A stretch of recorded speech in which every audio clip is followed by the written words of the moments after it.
What's going on, boxing fans? Fans of the channel, how's everybody doing?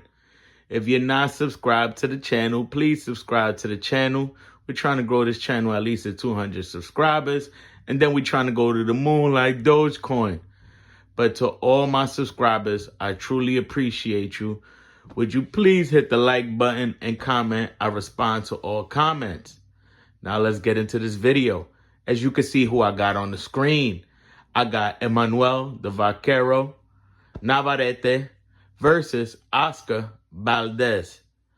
This is a rematch. This is part 2. I talked about this fight, if I'm not mistaken. I may have not.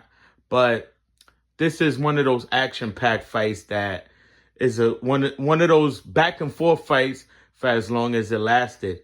In the first fight, Navarette won. He was able to dominate Oscar Valdez, whatever Oscar Valdez tried to do. Eventually, Navarette was able to beat him. He had his face really messed up. Navarette, I always call him a wild loose cannon. You know, he does everything wrong when it comes to fundamentals of boxing. You know, he crosses his feet. He leads with different wild punches. He leaves himself open. But nonetheless, all of the wild stuff and incorrect stuff he do, it worked for him. I said it in the first fight. Navarette was going to beat Oscar Valdez.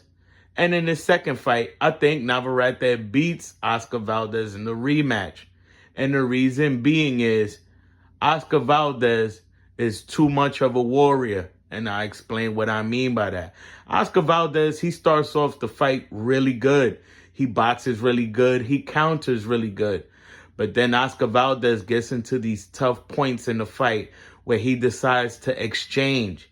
And with a guy like Navarette, you cannot exchange. Navarette lives for the exchange game. Navarette tests your will when he's in there. And Navarette just lost the fight. He was beaten. He went in there with a guy who was stronger than him, a guy who was able to break him down. We seen Navarette get dropped numerous of times. We seen him get hurt. But he has this will in him where he gets up. And if he's able to catch you and break you down, he's going to break you down and beat you. I feel in this rematch, Navarette will lose the first half of that fight. I feel Oscar Valdez is going to be boxing good, beating Navarette to the punch. But eventually, I feel Oscar Valdez will slow down. And that's when Navarette will take advantage of Oscar Valdez. And that's going to spell disaster for Oscar Valdez because eventually Oscar Valdez, once he starts slowing down, he's going to want to get into a gunfight, which is basically go toe-to-toe. And once he starts going toe-to-toe with Navarette, Navarette will eventually beat him down bad, drop him, or possibly stop him.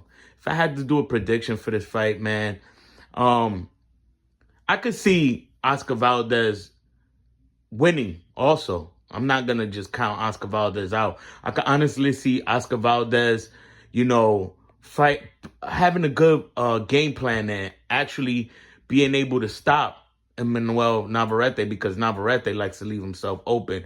His defense is very questionable. It's very shaky. Like I said, he's a wild boy. He does all the wrong things when it comes to fundamentals. But if I had to put my money on someone, I would say is Navarette. And I think Navarette stops Oscar Valdez. I may be wrong. And I'm the first one to admit if I'm wrong, I'm wrong. But I think Navarette stops Valdez, I would say like in the 9th or the 10th round. But again, I can also see Oscar Valdez stopping Navarette. And I would say somewhere around like the 8th round or the 7th round. Him catching Navarette with a big punch. Navarette not being able to recover. Navarette won the exchange even though he's hurt. And Oscar Valdez putting him away. But if I had to put my money on a fighter, I would put my money on Navarette. Again, this fight could go whichever way, but I'm favoring Navarette in this fight. If you have a different opinion on who you think wins, please comment. I respond to comments. And if you aren't subscribed, please subscribe to the channel. Thank you very much.